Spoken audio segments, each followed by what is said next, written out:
안녕하세요. 제 이야기를 들려드리려고 합니다.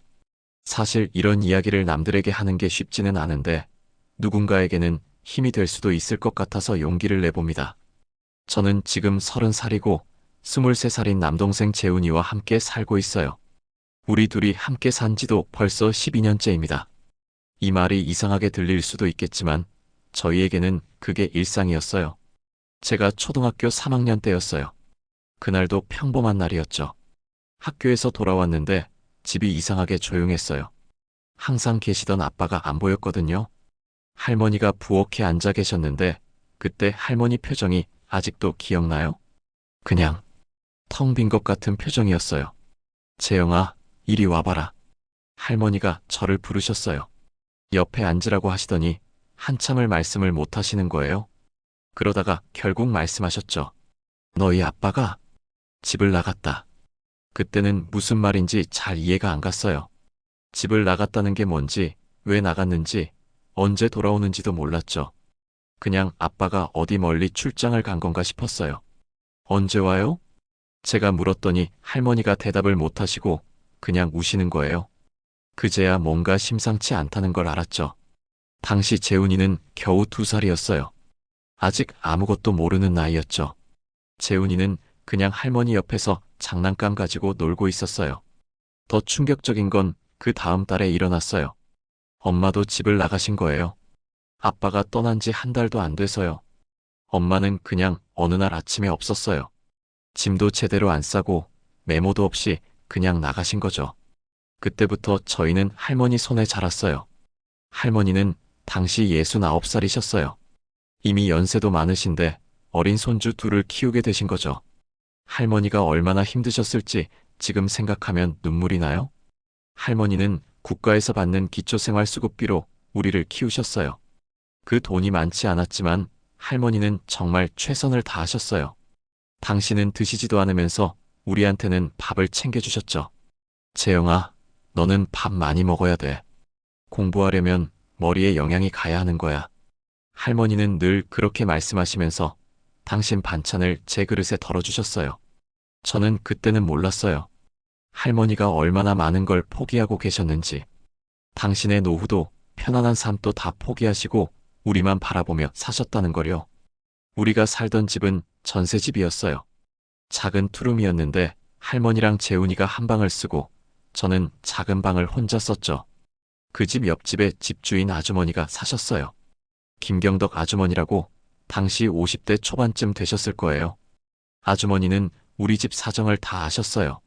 처음에는 그냥 이웃집 아주머니였는데 점점 우리 가족처럼 대해주셨죠. 가끔 우리 집 문을 두드리고는 하셨어요. 할머니, 오늘 김치 담갔는데 좀 가져다 드셔요. 재영아, 이거 반찬인데 할머니랑 동생이랑 나눠 먹어. 아주머니가 가져다 주시는 반찬들이 정말 맛있었어요. 그리고 그게 얼마나 큰 도움이 되었는지 몰라요? 할머니가 받는 수급비로는 한 달 생활하기도 빠듯했거든요. 아주머니의 반찬 덕분에 우리는 그나마 제대로 된 식사를 할 수 있었어요. 시간이 흘러서 제가 고등학교 2학년이 됐어요. 그해 가을이었어요. 할머니가 갑자기 쓰러지셨어요. 병원에 모시고 갔더니 의사 선생님이 저를 따로 부르시더라고요. 할머니 연세가 많으셔서 언제 어떻게 될지 모릅니다. 마음의 준비를 하세요. 그 말을 듣는 순간 머릿속이 하얘졌어요.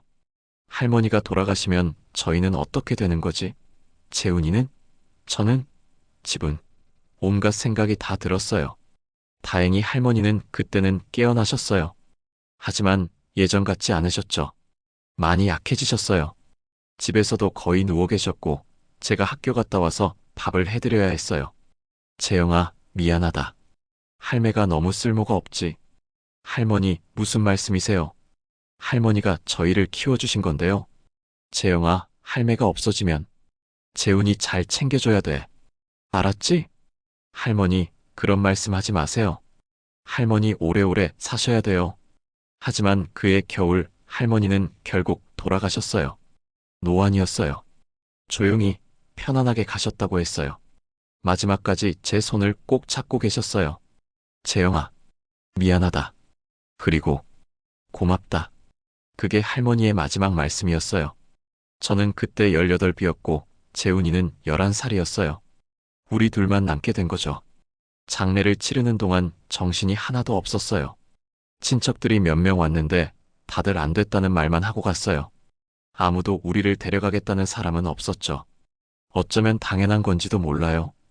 다들 자기 인생 살기 바쁜데 남의 자식 둘을 키운다는 게 쉬운 일은 아니니까요. 장례를 치르고 난 후 저는 막막했어요. 이제 어떻게 살아야 하나.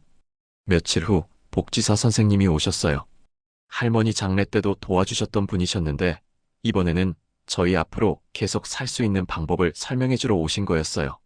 재영아, 일단 너무 걱정하지 마. 할머니가 받으시던 기초생활수급비는 너희가 계속 받을 수 있어. 정말요? 할머니가 안 계신데도요? 그럼. 너희 둘이 미성년자고 소득이 없으니까 당연히 수급자 자격이 유지돼.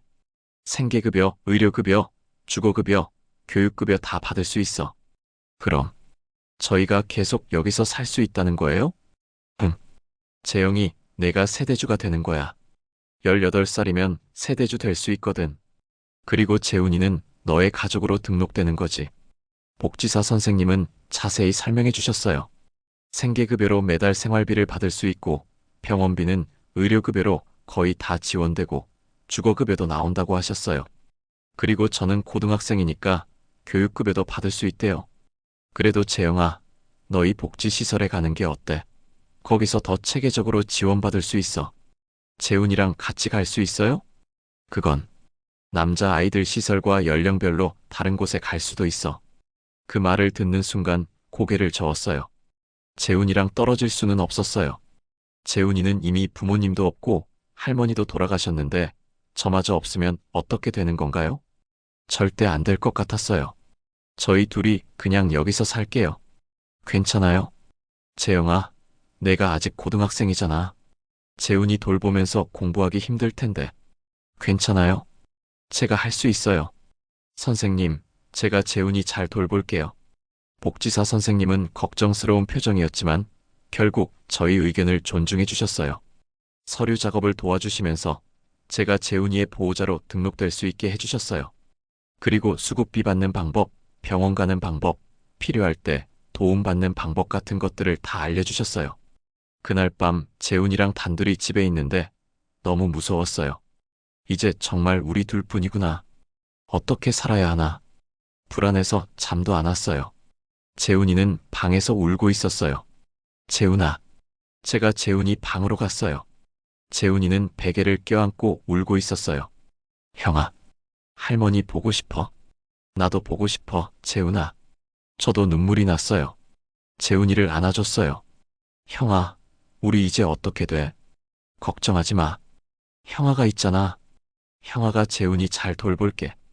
형아도 가면 어떡해? 형아는 안 가. 형아는 재훈이랑 계속 같이 있을 거야. 약속해. 재훈이를 꽉 안아줬어요. 11살이면 다 알 나이잖아요. 할머니가 돌아가셨다는 것도, 이제 우리 둘만 남았다는 것도. 그 무서움을 재훈이도 느끼고 있었던 거예요. 다음 날부터 저는 아르바이트를 알아봤어요. 복지사 선생님이 수급비를 계속 받을 수 있다고 하셨지만 그것만으로는 생활비가 빠듯했거든요. 재훈이 학용품도 사야 하고 밥도 먹어야 하고 편의점이나 음식점에서 아르바이트를 하면 시간당 10,000원 정도 받는다고 들었어요. 하루에 4~5시간만 일해도 한 달에 60만 원 정도는 벌 수 있을 것 같았어요. 그런데 그때 김경덕 아주머니가 우리 집에 오셨어요. 집주인 아주머니요? 할머니 장례식 때도 오셔서 많이 도와주셨는데 그날도 반찬을 잔뜩 들고 오셨어요. 재영아, 얘 좀 봐. 제대로 먹고 있니? 네, 아주머니. 괜찮아요? 괜찮긴 뭐가 괜찮아. 봐봐, 살이 다 빠졌잖아. 아주머니가 제 볼을 쓰다듬으면서 눈물을 글썽이셨어요. 재영아, 힘들면 아주머니한테 말해. 알았지? 네, 감사합니다.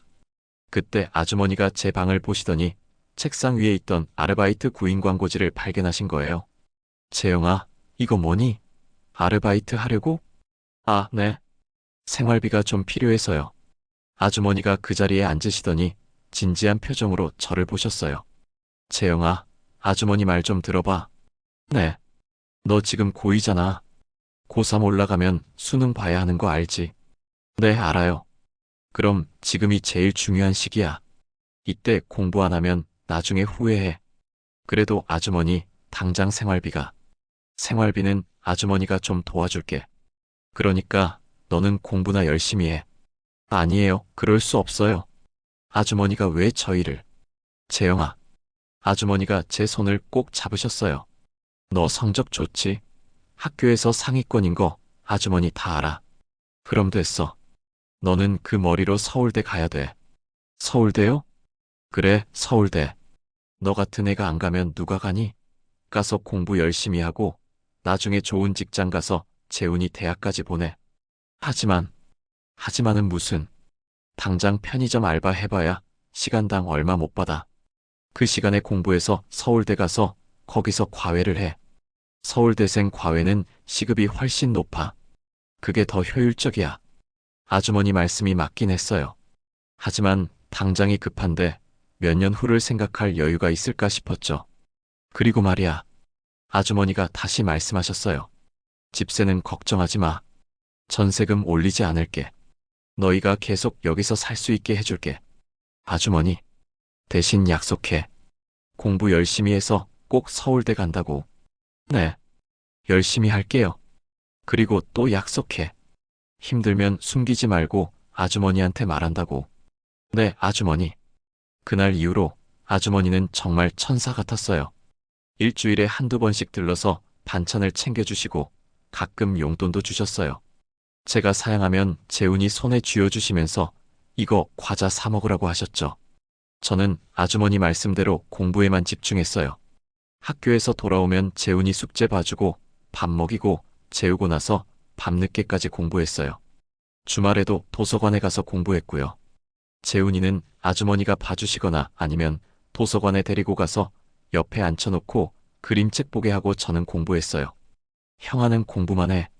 재훈이가 가끔 그렇게 말했어요. 재훈아, 형아가 지금 열심히 해야 나중에 우리가 더 잘 살 수 있어. 형아, 나중에 크면 뭐 될 거야? 형아는 좋은 대학 가서 좋은 직장 다닐 거야. 그래서 재훈이 하고 싶은 거 다 하게 해줄 거야. 진짜? 응, 진짜야. 그러니까 재훈이도 학교 가서 열심히 해야 돼.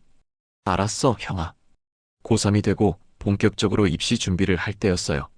학교 선생님이 저를 부르셨어요. 재영아, 너 기초생활수급자지? 네, 그렇습니다.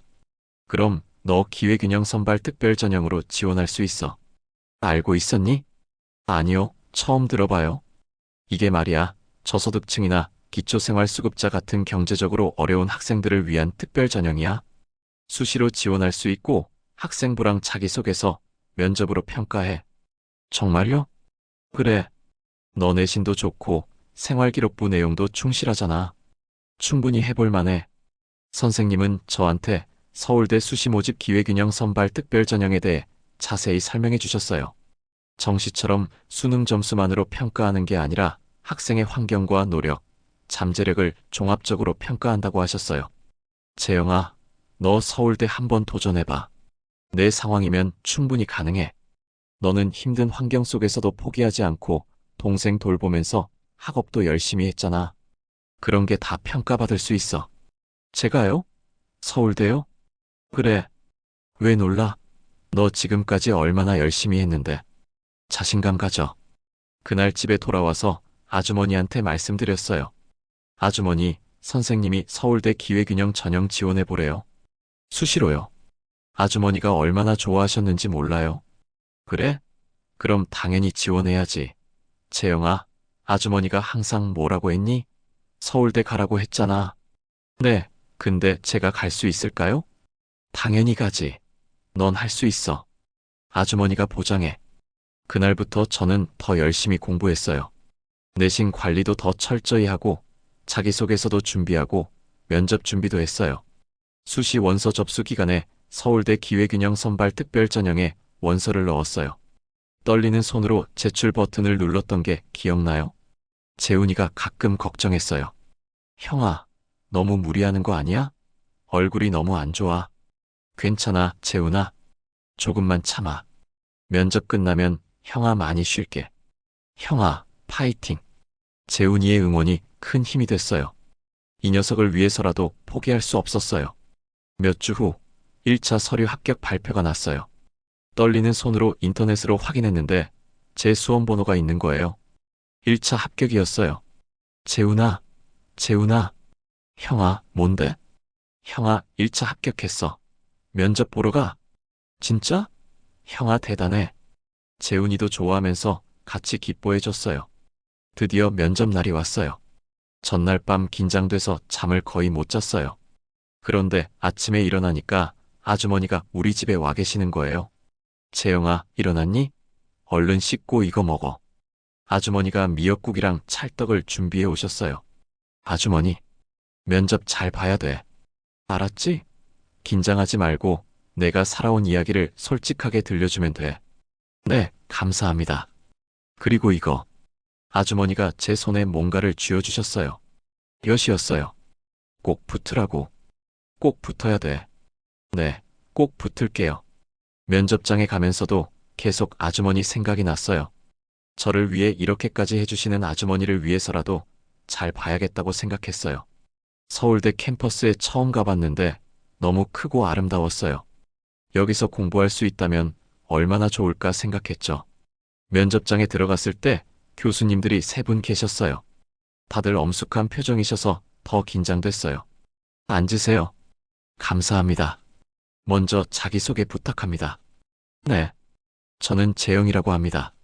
저는 목소리가 떨렸어요. 심호흡을 하고 다시 시작했어요. 저는 할머니와 남동생과 함께 자랐습니다. 부모님은 제가 어릴 때 집을 떠나셨고 할머니가 저희를 키워주셨습니다. 하지만 제가 고2 때 할머니가 돌아가셔서 지금은 동생과 둘이 살고 있습니다. 교수님들의 표정이 약간 변했어요. 놀란 것 같기도 하고 안타까워하시는 것 같기도 했어요. 그런 상황에서 어떻게 공부를 계속할 수 있었나요? 한 교수님이 물으셨어요. 저희 집주인 아주머니께서 많이 도와주셨습니다. 제가 편의점 아르바이트를 하려고 했을 때 아주머니께서 말리시며 공부에 집중하라고 하셨습니다. 서울대에 가서 과외를 하면서 공부하는 게 더 낫다고 하셨습니다. 집주인분이 그런 조언을 해주셨군요. 네. 아주머니는 제게 은인이십니다. 전세금도 올리지 않으셨고 생활에 필요한 것들도 많이 도와주셨습니다. 아주머니 덕분에 저는 공부에만 집중할 수 있었습니다. 동생은 몇 살이죠? 11살입니다. 지금 초등학교 4학년이에요. 동생을 돌보면서 공부하기 힘들지 않았나요? 힘들었습니다. 솔직히 말씀드리면 포기하고 싶을 때도 있었습니다. 하지만 제가 포기하면 동생은 어떻게 되나 생각하면 포기할 수 없었습니다. 동생에게 희망을 보여주고 싶었습니다. 면접이 끝나고 나왔을 때 다리가 풀렸어요. 잘한 건지 못한 건지 모르겠더라고요. 그냥 제 이야기를 솔직하게 들려드렸을 뿐이에요. 며칠 후 최종 합격 발표가 났어요. 떨리는 손으로 인터넷으로 확인했는데 제 수험 번호가 있는 거예요. 합격이었어요. 서울대에 합격한 거예요. 재훈아, 재훈아. 저는 재훈이를 안고 방방 뛰었어요. 형아, 합격했어. 서울대 붙었어. 진짜? 형아, 대단해. 재훈이도 좋아하면서 같이 뛰었어요. 우리 둘이 얼마나 좋아했는지 몰라요. 그리고 바로 아주머니한테 달려갔어요. 아주머니, 붙었어요. 서울대 붙었어요. 아주머니가 저를 와락 안아주셨어요. 그럴 줄 알았어. 우리 재영이 정말 대단해. 아주머니도 우시고 저도 울었어요. 그동안의 힘들었던 시간들이 주마등처럼 스쳐 지나갔어요. 대학에 입학하고 나서 저는 바로 과외를 구했어요. 서울대생 과외는 정말 수요가 많더라고요. 시급도 좋았고요. 고등학생 수학 과외를 주로 했는데 시급이 4만 원에서 5만 원 정도 받았어요. 선생님, 서울대 어떠세요? 과외 학생이 물었어요. 좋아. 공부할 게 많긴 한데 배우는 게 재밌어. 저도 서울대 가고 싶어요. 그래? 그럼 열심히 해야지. 선생님이 도와줄게. 일주일에 3번, 하루에 2시간씩 과외를 했어요. 그것만으로도 한 달에 96만 원 정도 벌었어요. 여기에 국가장학금이랑 생활비 대출을 받아서 생활했어요. 편의점 알바하는 것보다 훨씬 효율적이었어요. 아주머니 말씀이 맞았던 거죠. 학교 공부도 열심히 했어요. 장학금을 계속 받으려면 성적을 잘 받아야 했거든요. 그리고 나중에 좋은 직장에 가려면 학점도 중요하다고 들었어요. 대학교 2학년이 끝날 무렵 군대에 가야 할 시기가 왔어요. 사실 걱정이 많았어요. 재훈이를 혼자 두고 가야 한다는 게 제일 걱정이었죠. 재훈아, 형아가 군대 가야 돼. 알아, 형아. 괜찮아. 재훈이는 벌써 중학생이 됐어요. 많이 컸죠. 형아 없는 동안 너 혼자 있어야 하는데. 형아, 나 이제 중학생이야. 혼자서도 잘할 수 있어. 걱정하지 마. 아주머니가 자주 들러봐 주신대. 그래도 힘들면 언제든 연락해. 응. 형아 군대에서 건강하게 잘 있다 와. 군대는 솔직히 제게 휴식 같기도 했어요.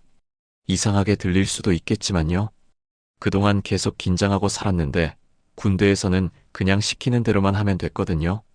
재훈이 걱정은 됐지만 주말마다 전화해서 확인했어요. 아주머니가 잘 챙겨주신다고 했어요. 1년 6개월 만에 전역하고 돌아왔어요. 재훈이가 많이 컸더라고요. 형아, 다녀왔어? 그래, 재훈아. 우리 재훈이 많이 컸네? 형아도 건강해 보여. 살도 찐 것 같아. 군대에서 밥을 잘 먹었거든. 전역하고 복학해서 다시 공부를 시작했어요. 그리고 과외도 다시 시작했어요.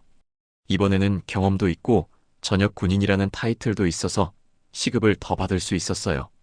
재훈이는 혼자 있는 시간이 많아졌어요. 제가 학교 가고 과외 가면 저녁 늦게까지 혼자 있어야 했죠. 그게 제일 마음에 걸렸어요. 재훈아, 미안해. 형아가 바빠서. 괜찮아, 형아. 나 혼자서도 잘해. 밥은 먹었어? 응. 아주머니가 주신 반찬 먹었어. 숙제는? 다 했어. 형아, 걱정하지 마. 재훈이는 정말 의젓하게 컸어요. 저보다 더 어른스러운 것 같았어요. 제가 없어도 스스로 잘 챙겨 먹고 숙제도 하고 학교도 빠지지 않고 갔어요. 재훈아, 형아가 졸업하면 좋은 직장 구해서 우리 더 좋은 집으로 이사 가자. 형아, 지금도 좋은데? 아니야. 더 좋은 동네로 가자. 마당도 있고. 그것도 좋겠다. 대학교 2학년 때였어요. 과외를 2개 더 늘렸어요.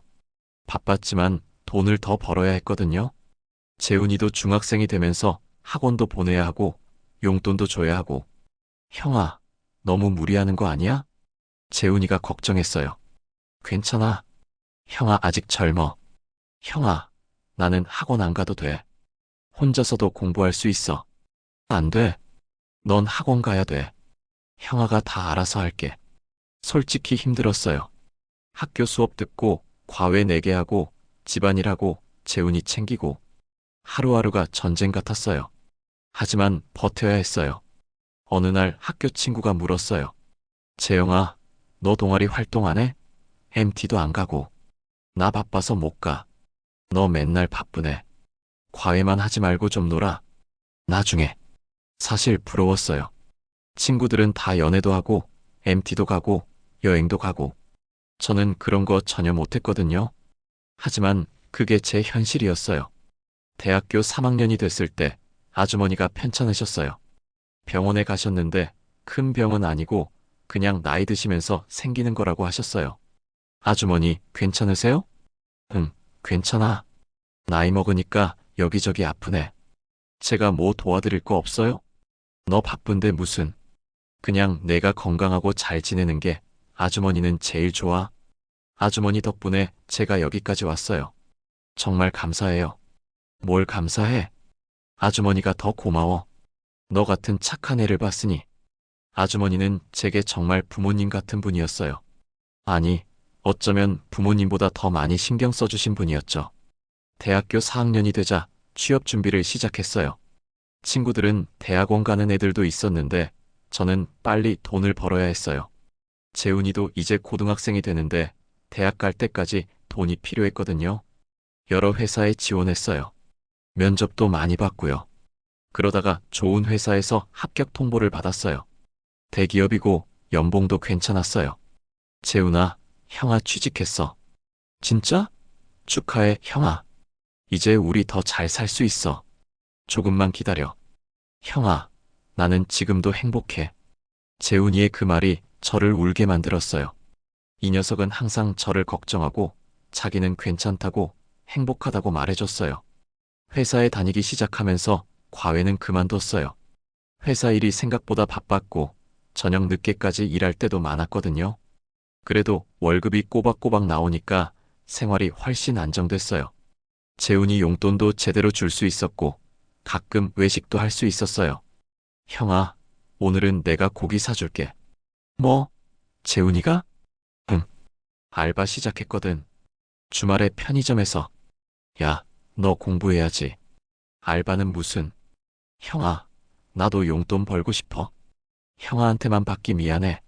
미안할 거 뭐 있어. 형아가 벌어서 쓰는 거지. 그래도 형아, 나도 이제 고등학생이야. 주말에만 조금씩 할 거니까 걱정하지 마. 재훈이도 참 의젓하게 컸어요. 재훈이가 고3이 됐을 때 물었어요. 재훈아, 넌 대학 어디 가고 싶어? 나는 형아처럼 서울대 갈 수 있을까? 당연하지. 너 성적 좋잖아. 충분히 갈 수 있어. 형아, 나도 형아처럼 되고 싶어. 너는 너만의 길을 가면 돼. 형아는 뭐든지 지원해줄게. 재훈이는 정말 열심히 공부했어요. 저보다 더 똑똑한 것 같았어요. 결국 재훈이도 서울대에 합격했어요. 우리 형제가 둘 다 서울대를 나온 거죠. 형아, 나도 붙었어. 그럴 줄 알았어. 우리 재훈이 최고야. 그날 저는 아주머니한테 달려갔어요. 아주머니는 이제 70대 중반이 되셨는데 여전히 건강하셨어요. 아주머니, 재훈이도 서울대 붙었어요. 어머, 정말? 우리 재훈이도? 대단하네. 다 아주머니 덕분이에요.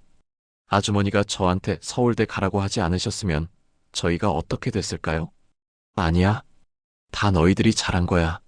아주머니는 그냥 옆에서 지켜본 것뿐이야. 아주머니, 정말 감사해요. 어떻게 보답해야 할지. 보답은 무슨. 너희들이 잘 사는 게 보답이야. 지금 생각해보면 정말 신기해요. 우리 같은 아이들이 여기까지 올 수 있었다는 게. 부모님도 없고 할머니마저 돌아가셨는데 어떻게든 살아남았어요. 물론 쉽지 않았어요.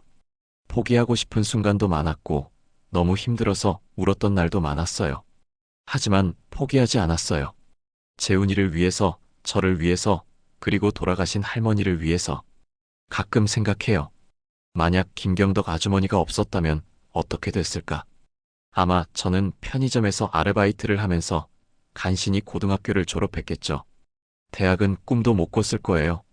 재훈이도 제대로 공부 못하고 우리 둘 다 힘들게 살았을 거예요.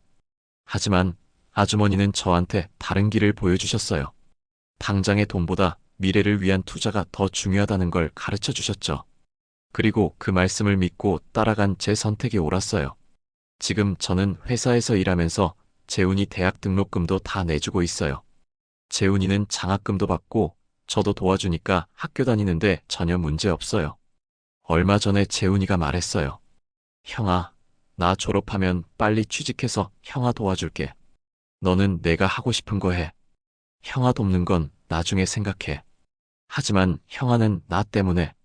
재훈아, 제가 동생을 불렀어요. 너는 형아 덕분에가 아니라 내가 잘해서 여기까지 온 거야.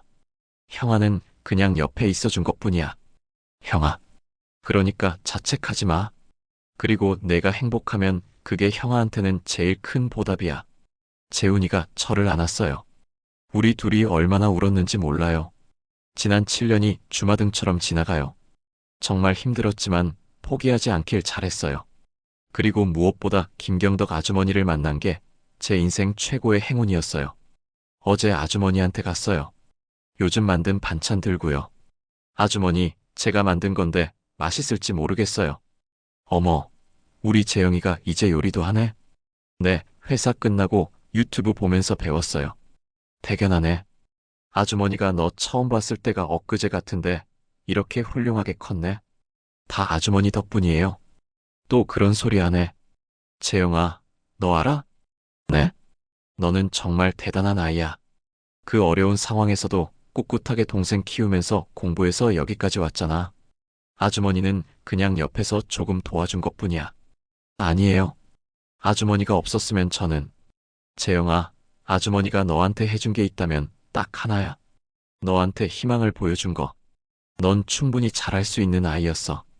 다만 그걸 볼 수 있게 도와준 것뿐이야. 아주머니, 그러니까 고맙다는 말 그만하고 이제는 내가 다른 사람들한테 희망을 줘. 너처럼 힘든 상황에 있는 아이들한테 말이야. 포기하지 않으면 이렇게 될 수 있다고. 아주머니 말씀이 맞아요. 저는 이제 제가 받은 도움을 다른 사람들한테 나눠줘야 해요. 그게 아주머니께 보답하는 길이겠죠. 요즘 저는 주말마다 복지관에서 저소득층 아이들 무료 멘토링을 하고 있어요. 공부도 가르쳐주고 진로 상담도 해주고 제 이야기도 들려주면서 희망을 주려고 노력하고 있어요. 선생님, 저도 선생님처럼 될 수 있을까요? 한 아이가 물었어요. 그 아이도 부모님이 안 계시고 조부모님 손에 자라고 있대요. 당연하지. 너도 할 수 있어. 포기하지만 않으면 돼. 정말요? 정말이야. 선생님도 너랑 비슷한 상황이었어. 하지만 포기하지 않았고 지금 이렇게 됐잖아. 네, 저도 열심히 할게요. 그 아이의 눈빛을 보면서 생각했어요. 예전에 제 모습 같다고. 그리고 이 아이도 분명히 잘 될 거라고. 지금은 회사에서 몇 년 일하면서 승진도 하고 연봉도 올랐어요. 재훈이도 대학을 졸업하고 취직을 준비하고 있어요. 우리는 여전히 같은 동네에 살아요. 아주머니 근처에서 벗어나고 싶지 않거든요. 아주머니는 이제 저희 진짜 가족 같은 분이에요. 명절이 되면 재훈이랑 같이 아주머니 집에 가서 인사드려요. 아주머니, 새해 복 많이 받으세요. 너희들도 복 많이 받아라. 건강하게 잘 살고. 아주머니도 건강하세요. 그래야지. 아주머니는 너희들 결혼하는 거 봐야 하니까. 에이, 아직 멀었어요. 뭐가 멀어? 재영이 너 이제 30이잖아. 결혼 생각해야지. 아주머니, 저는 일단 재훈이 대학 졸업할 때까지는 저만 생각할래요. 그래도 좋은 사람 만나면 사귀어야지. 네, 그때 가서 생각해 볼게요. 사실 연애는 아직 잘 모르겠어요. 지금까지 살아오면서 그럴 여유가 없었거든요. 하지만 언젠가 좋은 사람 만나면 제 이야기를 다 들려주고 싶어요. 그리고 그 사람이 받아준다면 함께 살고 싶어요. 돌아가신 할머니 생각도 많이 나요? 할머니가 지금 저희를 보시면 뭐라고 하실까요? 아마 흐뭇하게 웃으시면서 잘했다고 토닥여 주실 것 같아요. 할머니, 저희 잘 살고 있어요. 걱정 마세요. 가끔 할머니 산소에 가서 말씀드려요. 재훈이도 같이 가서 절하고요. 인생이 참 신기해요. 제가 고2 때만 해도 미래가 보이지 않았어요. 그냥 하루하루 버티는 게 전부였죠. 하지만 지금은 미래가 보여요. 재훈이도 잘 클 거고, 저도 회사에서 열심히 일해서 승진도 하고, 그렇게 조금씩 더 나은 삶을 살 수 있을 것 같아요. 이 이야기를 듣는 분들 중에 혹시 저처럼 힘든 상황에 계신 분이 있다면 말씀드리고 싶어요. 포기하지 마세요. 지금은 힘들어도 반드시 좋은 날이 올 거예요. 그리고 주변을 둘러보세요. 저한테 김경 아주머니가 계셨던 것처럼 여러분에게도 도움을 주는 사람이 분명히 있을 거예요. 그리고 만약 여러분이 여유가 있는 상황이라면 도움이 필요한 사람들을 둘러봐 주세요. 작은 관심과 도움이 누군가의 인생을 완전히 바꿀 수 있어요. 저처럼요. 저는 앞으로도 열심히 살 거예요. 재훈이랑 함께 아주머니 곁에서 그리고 제가 도울 수 있는 사람들을 도우면서 그게 제가 받은 사랑에 보답하는 길이라고 믿으니까요. 긴 이야기 들어주셔서 감사합니다. 여러분 모두 행복하시길 바랍니다.